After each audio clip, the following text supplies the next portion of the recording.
Good morning. I'm Vickie O'Dougherty, a member of the worship committee for UU Catskills. Our minister is Reverend Bob Janice Dillon, who'll be with us next Sunday at our location at 320 Sawkill Road in Kingston. We welcome friends, guests, and members to our online service. Whoever you are, whomever you love, wherever you are on your life's journey, we welcome you here. At UU Catskills, we're a welcoming congregation for the LGBTQ community. We affirm that Black Lives Matter. We are a congregational affiliate of the Ulster Immigrant Defense Network, and we are active voices in the effort to address climate change. Unitarian Universalism is a liberal religious faith that carries no creed and uses 7 principles and 6 sources that encompass the many ways that we come to know and understand the world. If you are new, we encourage you to visit our website at UU Catskills, where you can find a way of announcing yourself, or you can send us an email at our email address. I remind everyone that during the service, you're encouraged to stay muted. I have a few announcements today. Be sure to read our latest newsletter for the upcoming activities at UU Catskills, and these are from our weekly update. So today we have the Grief Support Group at 7 p.m. Monday we have Buddha Cats group. Tuesday the Climate Action Teams at 5 p.m. Thursday Bedtime Stories and More. And holiday we've got a pop-up sale on Sunday. Next Sunday we've got the holiday pop-up sale at 11:30 and a young adults meet up at 12. I also have, I wanted to encourage you to participate in the holiday pop-up sale, which will benefit UU Catskills and it'll help you with your holiday shopping. It will feature whimsical greeting cards, knitted pieces, and other unique goods. So please patronize our pop-up sale. The Women's Conversation Circle will also meet on Tuesday, November 23rd, from 7:30 to 9:30. There's a Zoom link in the newsletter. And on so you can find a lot of Zoom links for these groups and activities in the newsletter or in the update, the weekly update that we have. After the service today, we invite you to stay and join one of our breakout rooms where we meet to have virtual coffee and socialize. Visitors are most welcome. So welcome to UU Catskills. Let us join together in creating a sacred space to worship, for our worship together.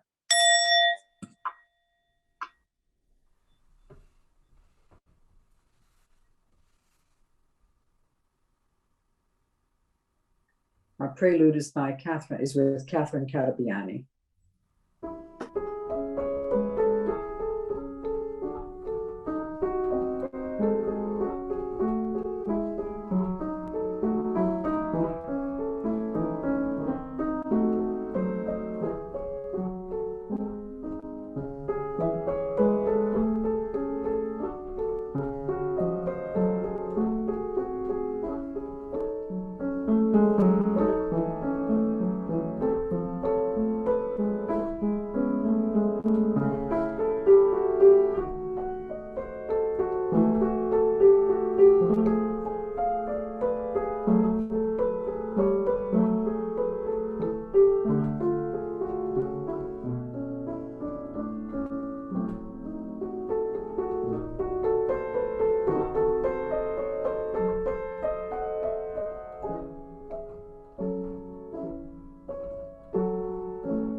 Thank you, Catherine. If you have a chalice, please light it as I light mine.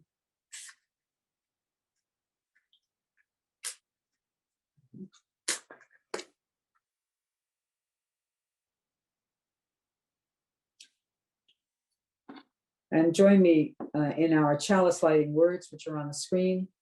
We light this chalice in grateful, loving community, even in the darkest of times. May its flame light paths to courage, justice, and hope. Now, please join me in our Unison Affirmation, which is also on your screen. May we be reminded here of our highest aspirations and inspired to bring our gifts of love to all living beings. May we know once again that we are not isolated, but connected in wonder and joy, to mystery and miracle, in the universe, in this community, and in each other.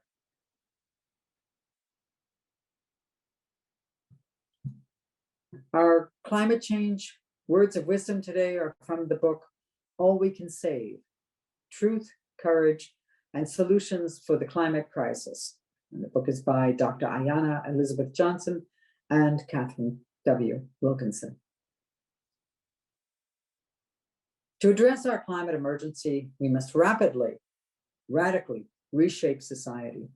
We need every solution and every solver. As the saying goes, to change everything, we need everyone. What this moment calls for is a mosaic of voices, the full spectrum of ideas and insights for how we can turn things around. The opening words today are by Reverend Gretchen Haley, and it's titled, Here We Remember Ourselves. Give up the fight for some other moment, some other life than here and now. Give up the longing for some other world, the wishing for other choices to make, other songs to sing, other bodies, other ages, other countries, other stakes. Purge the past, forgive the future, for each come too soon. Surrender only to this life, this day, this hour. Not because it does not constantly break your heart, but because it also beckons with beauty, startles with delight. If only we keep waking up. This is the gift we have been given. These body clothes, this heartbreak, this pulse, this breath, this light, these friends, this hope. Here we remember ourselves, all a part of it all, giving thanks and centering joy. Come, let us worship together. Please join in singing our hymn, Ancient Mother, which is performed by Jess Hudeman. The words for the short song are in your order of service.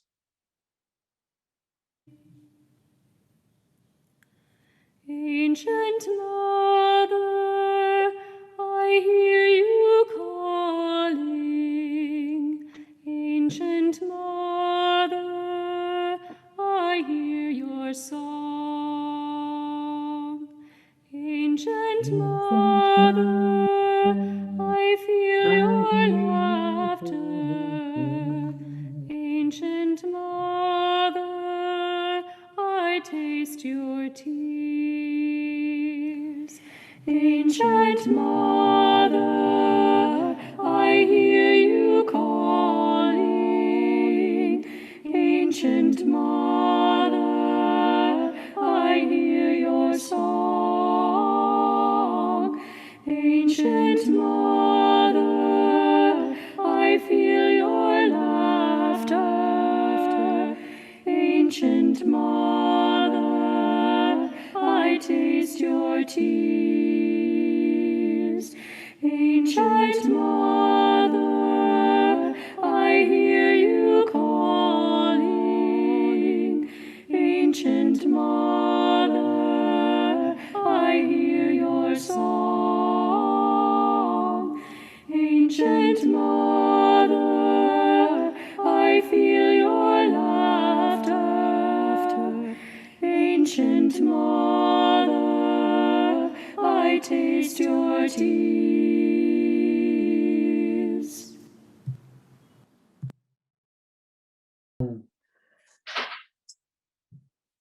So our story today is for not in the Not for Children department, is called The Undefeated by Kwame Alexander. And the book is illustrated by Kadir Nelson. And it will be read by the author himself, Kwame Alexander, and that's via YouTube again. So I give it over to Tom.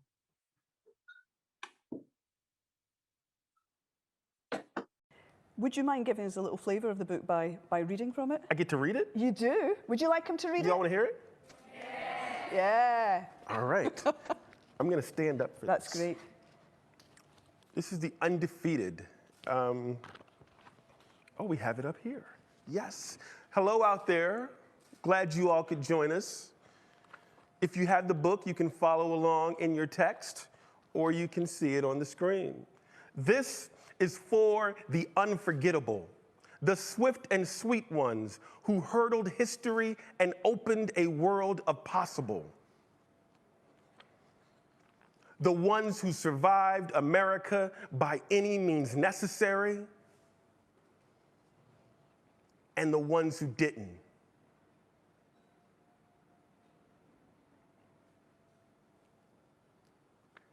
This is for the undeniable, the ones who scored with chains on one hand and faith in the other.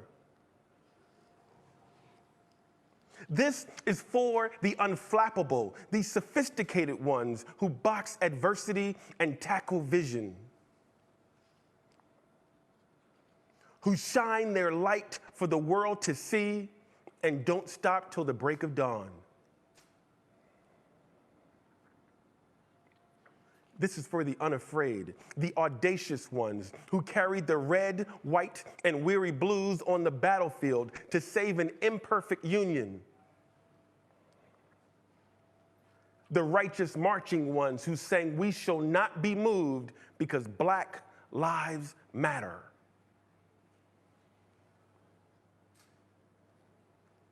This is for the unspeakable.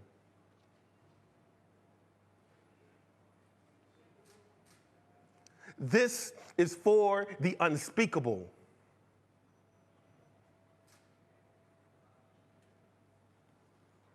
This is for the unspeakable.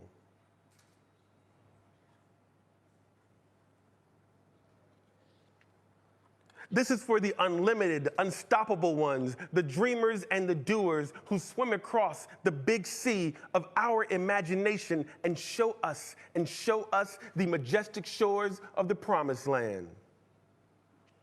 The Wilma Rudolphs, the Muhammad Alis, the Althea Gibsons, the Jesse Owenses, the Jordans and the LeBrons, the Serenas and the Cheryls, the Reese Whitleys and the undiscovered. This is for the unbelievable, the we real cool ones. This is for the unbending, the black as the night is beautiful ones. This is for the underdogs and the uncertain, the unspoken but no longer untitled. This is for the undefeated. This is for the undefeated. This is for you and you and you, Jamie, and you, Imogen. This is for you. This is for us.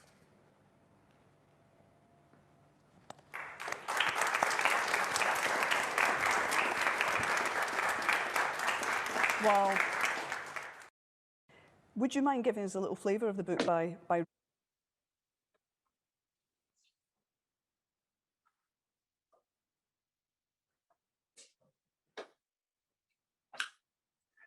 Our words of meditation and contemplation are from Meditation on Letting Go by Carol Alden Morton.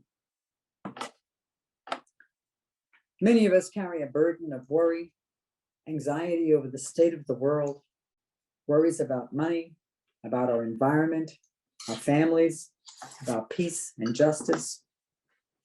May we trust that nothing will get worse for us, putting that burden down for a moment. May we let go of what weighs us down. May we find that we can set down worry for longer and longer periods of time. In our experience of letting go, may we open to the possibility that we need not pick our worries back up. May we find passion and strength to work for change where we have the power to do so, and to let go where we do not. If not forever, let us put down any worries or anxiety for our time of quiet. Now, a moment of silence.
For our offering today and the month of November, we are sharing our plate with the Worker Justice Center of New York. The Worker Justice Center of New York pursues justice for those denied human rights with a focus on agricultural and other low-wage workers through legal representation, community empowerment, and advocacy for institutional change. You'll see on the screen that there are several ways to contribute to UU Catskills for our plate this morning. You may donate by texting to the number given or by going online to UU Catskills or by using the phone app, Give Plus. You can also mail your donation to the office address. For our offer turn,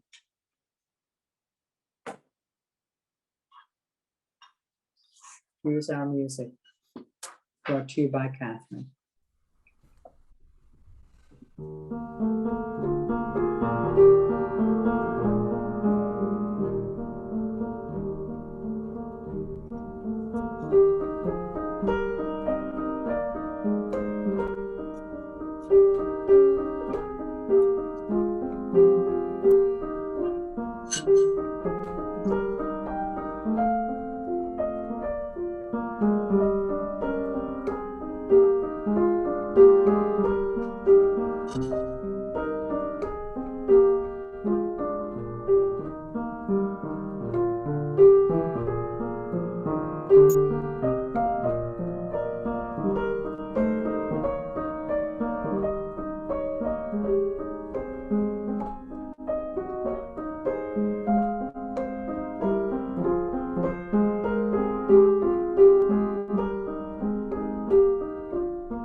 Thank you, Catherine.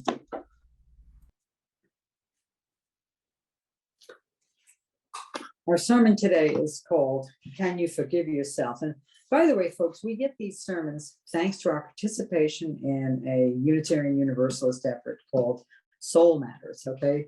So I have a plethora of material to choose from in the readings and the sermons. So, and the music also is something that they give us, all right, that we can choose from.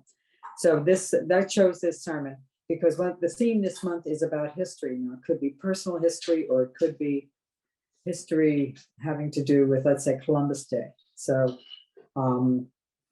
I chose the sermon, Can You Forgive Yourself, which is offered by Reverend Tim Kutzmark, who is the minister of the UU Church of Fresno in California.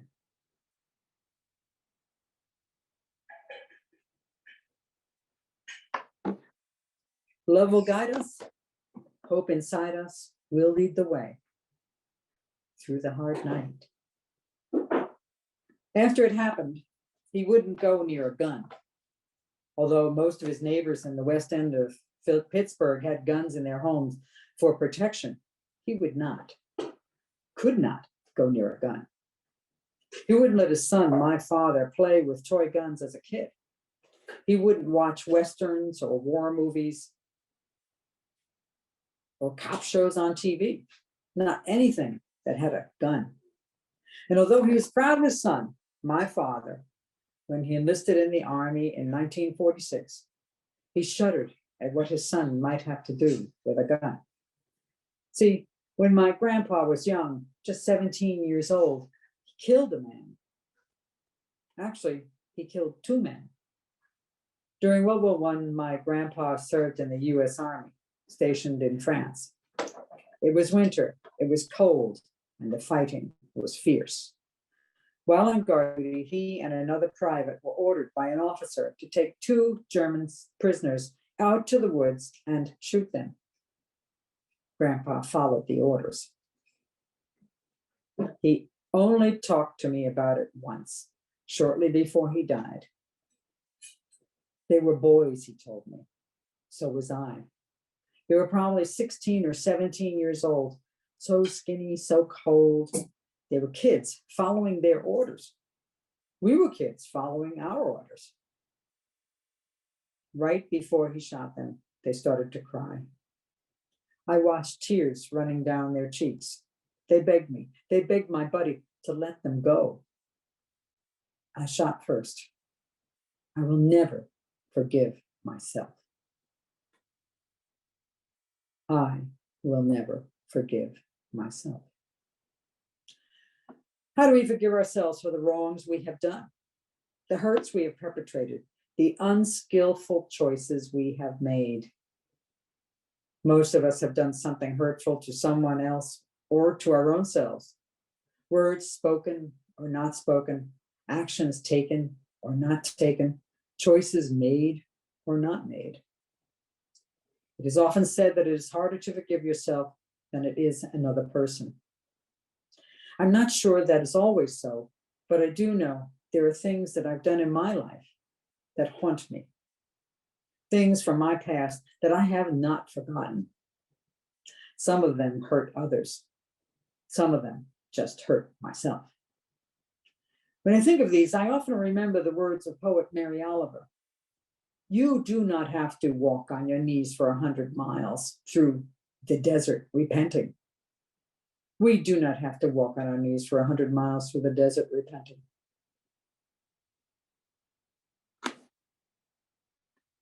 How then does forgiveness come? How does peace come to our distracted hearts and minds? How does sleep come in these long, hard nights? How do we, imperfect as we all are, return again to ourselves and reclaim our place in the family of things? I would like to suggest 3 things that we need to do on the journey toward self-forgiveness. First, we must practice confession. We must practice confession. In other words, we must talk to someone about it. Mary Oliver writes, "Tell me about your despair." The Catholics get that one right. Their sacrament of reconciliation, what was called confession when I was growing up, is less about getting forgiveness from the priest or from God. It is more about creating the time and space so that you share with another human being what has been haunting your heart. To talk to another person about your struggle is to get it out of your head, to let that past unskillfulness breathe a bit, to see it afresh, to diffuse it a bit, and to stop being the only person holding it. Allowing someone to hold it with you is a first step toward forgiveness. That's why therapists and counselors are so important. They are trained to do this.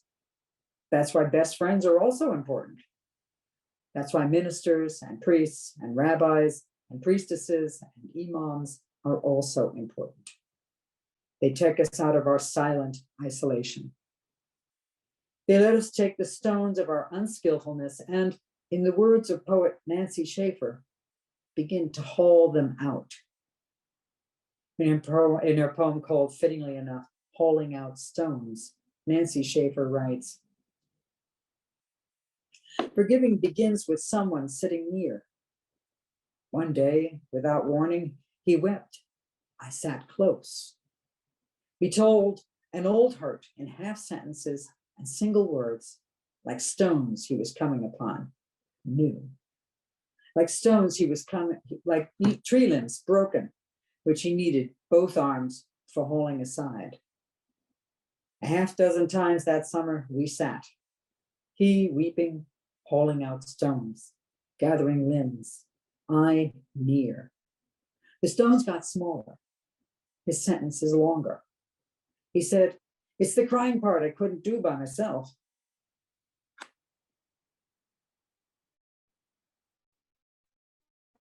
And later he said, I feel cleaned out, a wan smile. Still later he said, I think I've done it. Made a kind of peace, he meant. First, practice confession. Second, make amends.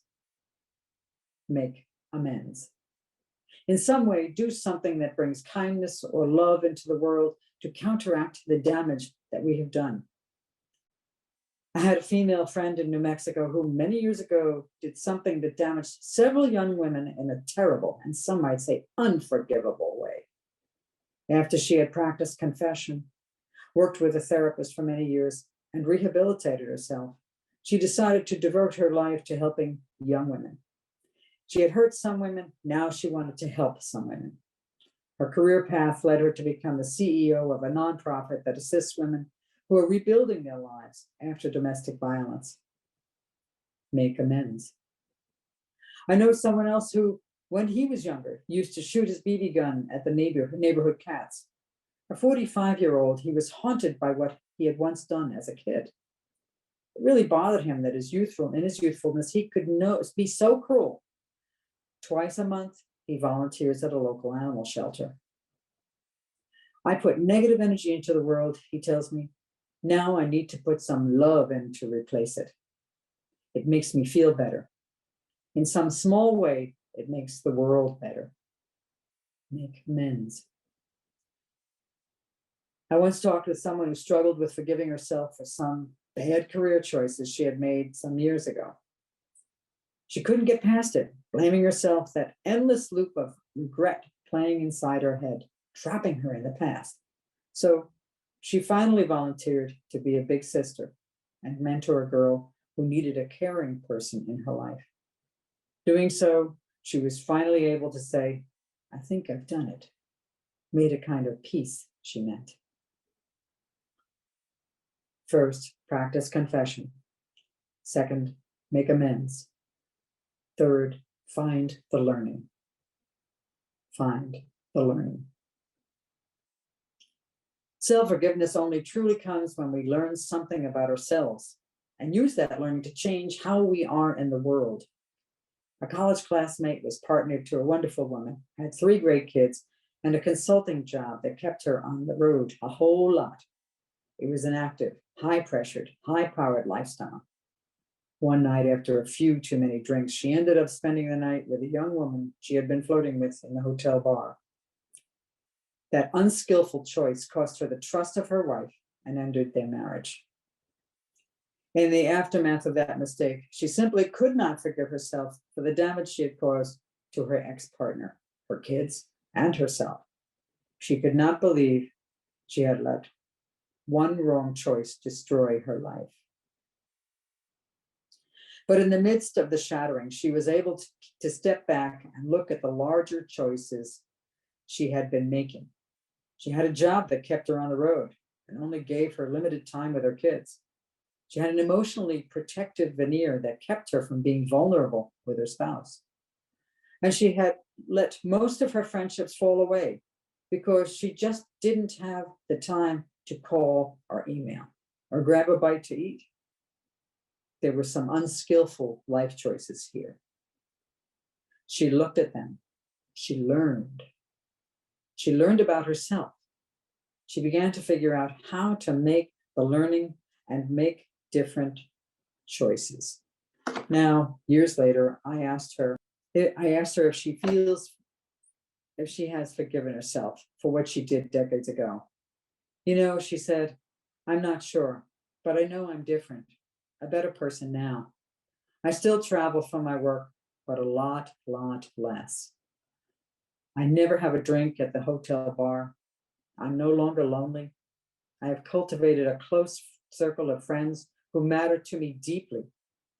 I'm taking care of myself with exercise and even a bit of yoga. My 3 kids know that their mom loves them and will be there in person or by phone, text, or FaceTime the next time they need me. Have I forgiven myself? I don't know, but I am happy in my life. Mary Oliver writes, meanwhile, the world goes on. Meanwhile, the wild geese, high in the clean blue air, are heading home again. Whoever you are, no matter how lonely, the world offers itself to your imagination, calls to you, like the wild geese, harsh and excited, over and over announcing your place in the family of things. Announcing your place in the family of things. We all have a place in the family of things.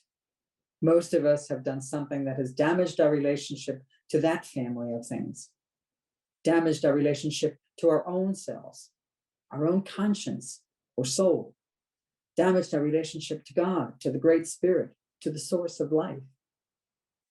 Most of us have done things that have damaged our happiness, our hope, or our sense of well-being. Most of us have disappointed ourselves at least once. We all need forgiveness from time to time. If we are young, we need forgiveness so we can move forward through love and learning. If we are older, we need forgiveness so we can put our house in order, make peace with our past, savor the life we have, and know that when our time comes to die, we will leave this life with few regrets. Whether we are preparing to live or preparing to die, or somewhere in between, forgiveness matters. You do not have to walk on your knees for 100 miles through the desert repenting, says Mary Oliver. But we are struggling to forgive ourselves.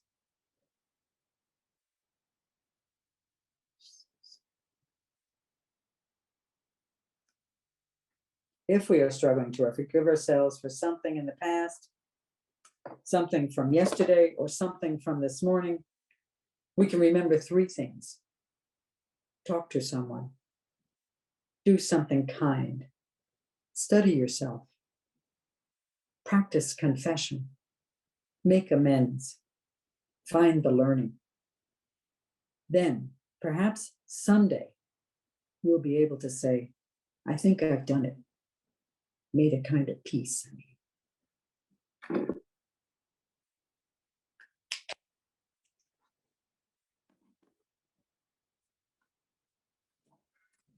Please join in singing our hymn, Return Again. The music and words are by Shlomo Kalbach, and it's performed by the First Unitarian Church of Baltimore, their choir. The words for this short song are in your order of service.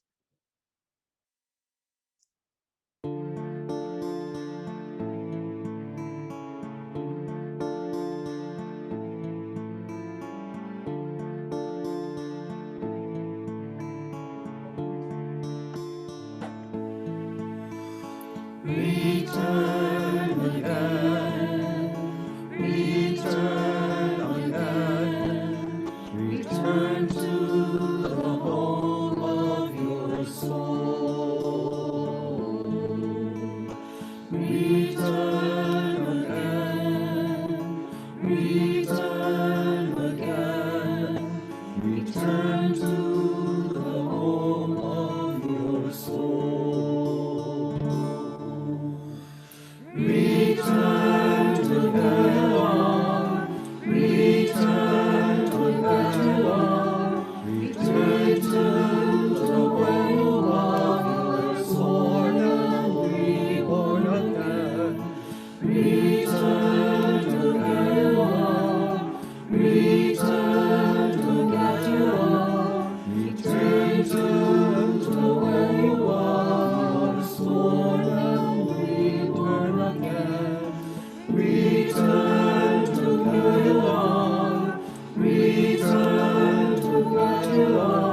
Our closing words are going to be read by Leela Clark today. And good morning. And it's titled Remember the Sky by Joy Haro, a member of the Creek Nation. Remember the sky that you were born under. Know each of the stars' stories. Remember the moon. Know who she is. Remember the sun's birth at dawn. That is the strongest point of time. Remember sundown and the giving away tonight. Remember your birth, how your mother struggled to give you form and breath. You are evidence of her life and her mother's and hers. Remember your father. He is your life also. Remember the earth whose skin you are. Red earth, black earth, yellow earth, white earth, brown earth. We are earth. Remember the plants, trees, animal life who all have their tribes, their families, their histories too. Talk to them, listen to them. They are alive poems. Remember the wind. Remember her voice. She knows the origin of this universe. Remember you are all people, and all people are you. Remember all is in motion, is growing, is you. Remember language comes from this. Remember the dance language is, that life is. Remember.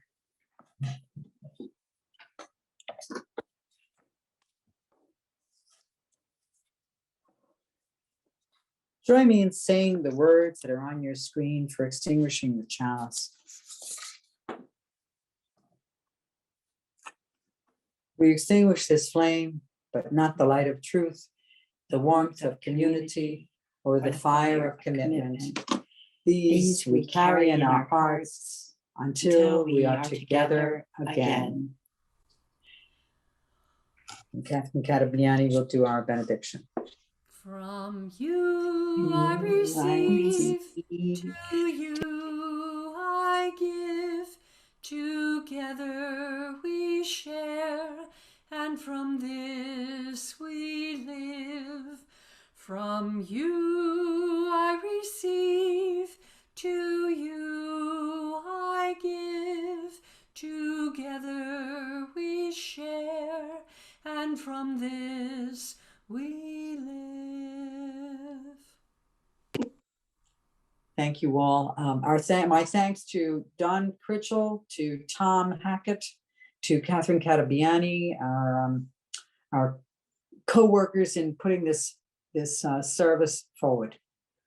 You're invited to stay, and will be automatically assigned to a breakout room where you can have some community and discussion as you wish.